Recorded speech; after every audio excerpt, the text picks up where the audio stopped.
Imagine um homem que viveu cercado de excessos, festas e paixões carnais.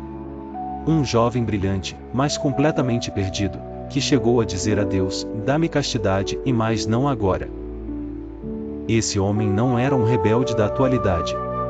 Ele viveu no século IV, no auge do Império Romano.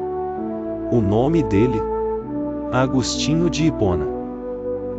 Como um jovem boêmio, seguidor de seitas e obcecado pelo sucesso, se transformou em uma das mentes mais brilhantes e em um dos maiores santos da história da humanidade. Fica comigo nos próximos minutos, porque a história de Santo Agostinho vai te mostrar que nunca é tarde para mudar de rumo. A nossa história começa no ano 354, em Tagaste, na atual Argélia. Agostinho nasceu em um lar dividido. O pai, Patrício, era um pagão de temperamento difícil. A mãe, Mônica, era uma cristã devota e incansável. Agostinho era um prodígio. Estudou retórica, a arte da palavra, e o seu intelecto abria portas em todos os lugares. Mas, enquanto a sua mente brilhava, a sua moral caía.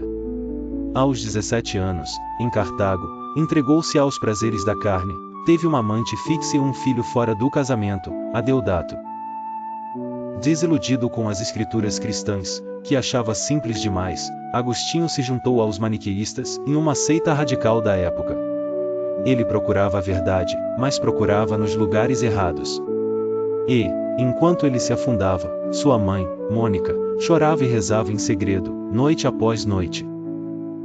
A ambição levou Agostinho até Roma e, depois, até Milão, a capital do Império Ocidental.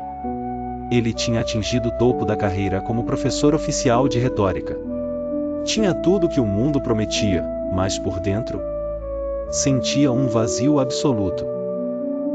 Foi em Milão que o destino dele mudou.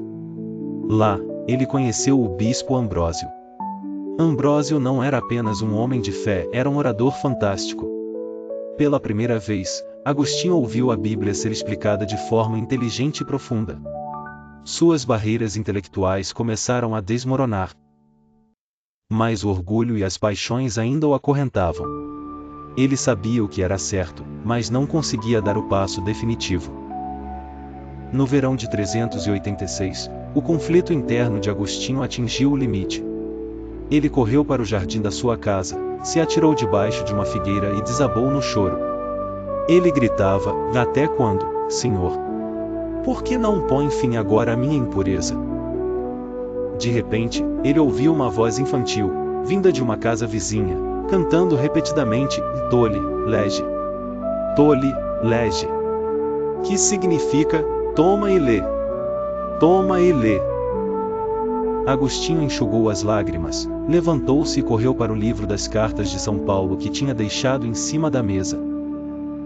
Abriu ao acaso e os seus olhos pousaram no capítulo 13 da Epístola aos Romanos: não caminheis em orgias e bebedeiras, nem em desonestidades e dissoluções, e mais revesti-vos do Senhor Jesus Cristo.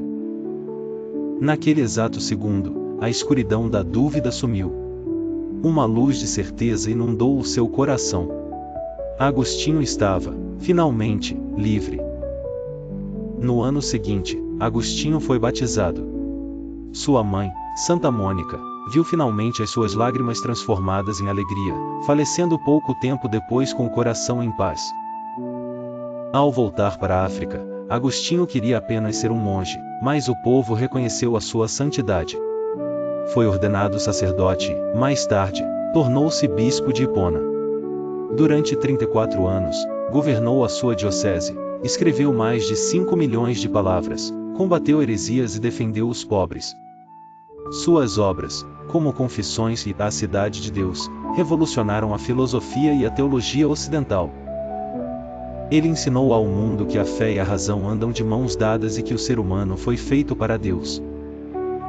Daí vem a sua frase mais famosa: fizeste-nos, Senhor, para ti, e o nosso coração anda inquieto enquanto não descansar em ti. Agostinho partiu deste mundo em 430, enquanto a sua cidade era cercada por bárbaros.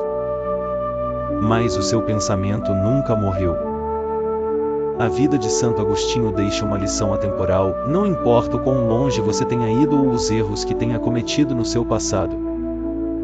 O que define a sua história não é como ela começa, mas sim como você decide terminar. Se você gostou dessa história inspiradora, não se esqueça de deixar o seu like, se inscrever no canal e ativar o sininho para não perder os próximos vídeos sobre as vidas que mudaram o mundo. E você, já conhecia esse lado rebelde de Santo Agostinho? Deixe o seu comentário aqui embaixo. Até o próximo vídeo.